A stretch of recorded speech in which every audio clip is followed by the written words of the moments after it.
Eccoci alla seconda parte di Speciale TG, la trasmissione del 13 TV dedicata alle relazioni internazionali e al mondo che cambia. In questo agosto del 2026 cerchiamo anche di avere uno sguardo alto e infatti andiamo subito alla letteratura dove abbiamo seguito una presentazione agostana dell'ultimo volume di un caro amico di storia, lo scrittore romanziere Claudio Calandra, che ha avuto anche un commento dotto da parte della professoressa Fabiana Savorgnan di Brazzà e vedremo infatti alla fine di questo lancio che sto facendo il suo commento al volume appena uscito, al romanzo di Claudio Calandra. Ecco, andiamo alla condivisione dello schermo. Ecco qua, direi che forse c'è riuscita. Sì, qui vedete siamo all'avvicinamento a Paluzza e vediamo subito delle pievi che, eccole qui, bellissime, servivano anche come metodo di collegamento, accendendo non dei fuochi come nel Signore degli Anelli, ma suonando le campane per avvisare l'arrivo delle invasioni di barbari. Ecco, qui siamo già alla struttura che ha ospitato, alla casa di riposo di Paluzza, che ha ospitato l'evento della presentazione in anteprima nazionale del volume del nuovo romanzo di Claudio Calandra. Qui è la direttrice, la presidentessa, anzi è una collega. Qui vediamo lo storico operatore di Tele Alto But che fa le riprese. Ecco qui ancora la presidente che è qui. Vediamo il sindaco, qui vediamo il sindaco di Paluzza. Andiamo avanti, ecco qui, ripeto, il sindaco di Paluzza, la presidente della struttura ospitante di questa casa di cura, modello, vedrete, e poi qui l'imprenditore che ha arricchito questa struttura di un elemento di valore. Qui il taglio del nastro per l'impianto fotovoltaico e anche per questa, vedete, camera sensoriale. Qui vedete il sindaco di Paluzza e qui il sindaco di Sutrio che insieme al direttore della struttura vedono questa struttura, questa sala multisensoriale a vantaggio degli ospiti della sala. Ecco, vediamo gli accorgimenti. Qui è l'entrata della presidente e qui vediamo due ospiti e qui ecco che vediamo il tavolo dei relatori con Claudio Calandra, la professoressa dell'Università di Udine Fabiana Savorgnan di Brazzà e la presidente della struttura. Ecco qui vediamo, purtroppo coperta, ecco qui la professoressa Fabiana Savorgnan di Brazzà, non più coperta dalle bottiglie di acqua minerale, insieme allo scrittore Claudio Calandra. E adesso vi lascio alla presentazione, alla Lectio Magistralis che la professoressa Fabiana Savorgnan di Brazzà ha fatto al volume, all'ultimo romanzo di Claudio Calandra, Dietro la siepe di Villa Serena. Buona visione.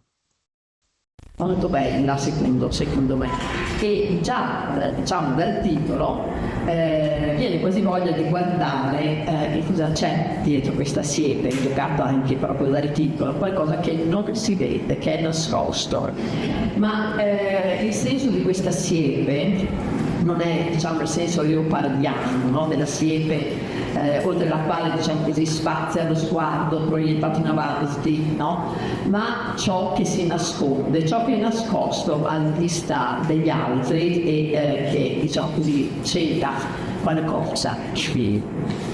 La siepe, tra l'altro, che è il soggetto proprio in primis del romanzo, si ritrova fin dalle prime pagine del libro e gioca sul binomio di essere una siepe fatta di gelsomino falso, io professo di antiquito, e anche sul fatto che Villa Serena ti sembra serena, proprio non è così serena. Il gelsomino, sappiamo, la scelta del gelsomino è particolare secondo me. Il gelsomino finto o falso simboleggia l'amore eterno, l'attaccamento alle persone, la tenerezza che dura tutto il tempo, la volontà di aiutare gli altri, la giusta direzione che accompagna il viaggio della vita. Poi il gelsomino è forte, resiliente, affronta difficoltà e non delude. E chiedo se la scelta abbia a che fare con una vera e propria interpretazione proprio della moda, che è racchiusa in una semplice pianta. Ma al di là di questa considerazione giusta della poesia, al di là della trama che si dipana ed evolve attraverso un intreccio di vite che ora si avvicinano e ora si restringono, ci sono parole chiave che tornano nel libro e che echeggiano lungo tutto il destino. Mi riferisco e ne cito prima di tutto il destino. Il destino di Villa Serena, a un certo punto viene detto dal protagonista, è il vostro destino. E ricordo che nel 2018 Claudio Calandra ha scritto quel libro che porta il titolo La strada del destino. Una parola importante. Come importante l'espressione nome. Il nome, cioè, è un presagio. Il nome è il destino, il nome va salvaguardato. E proprio a pagina 21 si dice proprio per quello che lui considera il buon nome di famiglia, arriva persino a mentire, a inventarsi premure e attenzioni verso quella grande donna di vostra madre, eccetera, eccetera. Si parla di buon nome della famiglia, quindi è molto importante. C'era stato, ricordo, anche una sempre un pochi anni fa, proprio sul nome omen, cioè il nome porta con sé, ognuno di noi ha un nome che porta con sé un destino. Ecco, questo sia molto affascinante. E infatti guardiamo il protagonista chi è? Si chiama Savio, che è saggio, quindi savio vuol dire saggio, credente, assennato, cattolico osservante, e anche questo emerge proprio dalla pagina 35, quando dice che appunto dove lui era andato a pregare, a chiedere la grazia di un soggiorno breve e sereno, poi vedremo vari soggiorni, ma insomma ecco, ci sono, come dire, degli spunti per cui ci lancia qualche informazione qui e là. Altra parola chiave importante, e che tra l'altro se parliamo con questa ritorna, è la speranza. La strada è quella della speranza, la speranza che accompagna la vita, che non deve cedere mai, che fa parte, insomma, del nostro modo di guardare anche in futuro. E poi c'è la famiglia, è importantissima, il concetto dei figli, quasi direi una fissazione, soprattutto dell'autore, che a un certo momento dice pur di diventare nonno me ne andrei anche in galera. Insomma, dei cosi, questo è giusto. Insomma, no? Il concetto proprio della famiglia, quindi del tramandare, no, a chi verrà dopo di noi quello che è la memoria, il ricordo e quelli che sono i vari. E c'è l'idea del sogno, questo è bellissimo secondo me, proprio il sogno viene richiamato a pagina 92 in una espressione veramente molto importante, e dice che questo non lo dice Savio, questo lo dice non mi ricordo se forse, beh, insomma non ricordo se parla sempre, diciamo, è sempre l'autore che ci dice queste cose. E ricorda che il sogno te li devi tenere dentro, non confidarli agli altri, che magari invidiosi potrebbero convincerti a lasciar perdere, pronti però ad attribuirsi all'aneddoto nel caso tu riuscissi a coronarlo e a farti passare per un fallito in caso contrario. Beh, insomma, questo è proprio vero, no? I nostri sogni non dobbiamo esternare troppo, perché rischiamo anche di, così, che perdano, no? Anche il loro valore. Infatti poi alla fine viene ripresa questa idea del sogno e dice, vedi che non dovevi, no? Esternare, significare questa idea del sogno, questo sogno abituale. E poi c'è la religione insomma, che abbiamo già visto prima del cappello, ma è anche iniziata dall'indiano di Giuseppe e alla Santa Vita, la Santa Vita, sì, insomma, quindi ci sono quindi degli spunti, degli elementi che qui e là emergono e oltre a un po' altro amore, un elemento fondamentale, importantissimo è la guerra. La grande guerra, con poi l'accenno, che riprenderò poi dopo, a questa felicità molto importante per Calabria. Insomma, ricordiamo tutti il mitico libro Micedanzo sul fronte di nord-est, che ho l'autore a scritto Insomma, direi che dal punto di vista evolutivo degli scrittoni, il romanzo rappresenta, secondo me, il punto di approdo, un luogo in cui tira le fila sei precedenti, cioè racchiude un po' il suo mondo narrativo. E mi permetto di aggiungere, anche se non è così evidente, c'è anche il tema della solitudine. E si ritrova in particolare, c'è il quarto segmento, quando Savio si ritrova per fare una stiglia dei sensori e comprende di cosa vuol dire essere solo, e in quella situazione i ricordi si fanno di San Memoria, già che si fa e proprio collegato con il ricordo già dell'idea della morte, identificata nel cimitero. Prima quello di Modena, quello di San Cataldo, nella tomba per il disegno Ferrari, dell'iscrizione ad una iora ultravitam, nella riflessione poi del legame con i cari defunti che offrono le tombe, in un colloquio come sottolinea Calandra, e che qui conferma insomma la sua formazione classica, per richiama la corrispondenza da un'esistenza del scogliato, E altro elemento molto affascinante secondo me è il tempo è grande per l'umanità, sempre presente nella vita che percorre i personaggi nei loro pensieri, in futuro che deve ancora vedere. E poi ci sono i luoghi. Villa Serena, Villa necessario tempo. Villa Viva, notate, Villa Viva, che è la casa di riposo, di lusso però, connotata da una vita che fugge via, ma che viene trattenuta ancora dai sogni e dai desideri. Il luogo di riposo, ma che riposo non è ancora un luogo per un futuro che diventa realtà nell'amore di Savio, che si ritrova a vivere l'esperienza della casa di riposo per un periodo, e questa Amanda, no? Che vede Savio addirittura il suo ex marito. Qui forse per Enrico IV, chissà se ci ha pensato Claudio, non so.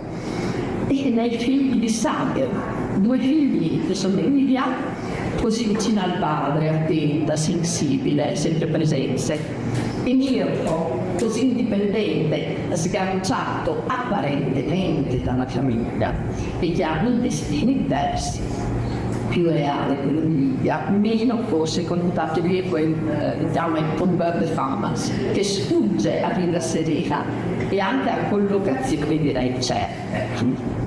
E poi c'è come luogo Martello, sede dello stabilimento Ferrari, qui non è il mio campo, ma io so quello che dice Claudio, Abu Dhabi, Repubblica, persino Venezia. Ma mi chiedo, forse vi è sfuggito qualcosa, dove si trova in realtà Villa Serena?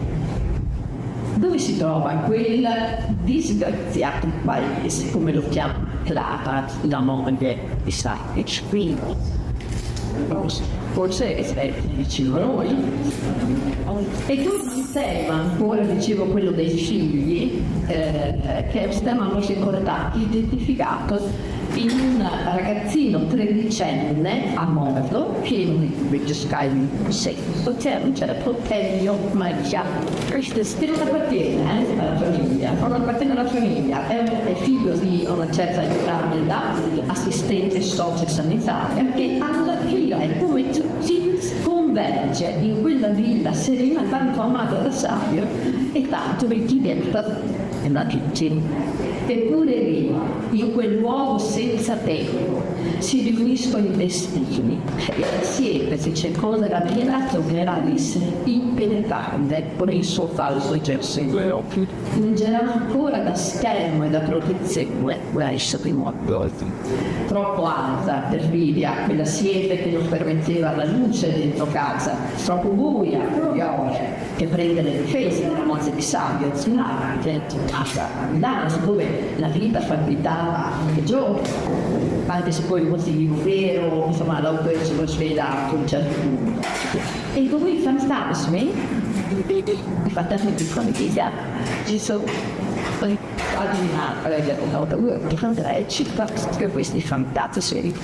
Quando Livia dice che ci sono due fantasmi, stato al piano di sopra, non sarebbe disturbata dai fantasmi, ma quali fantasmi? Guida, per favore, era stato subito, e quelli di tutta stessa Savio.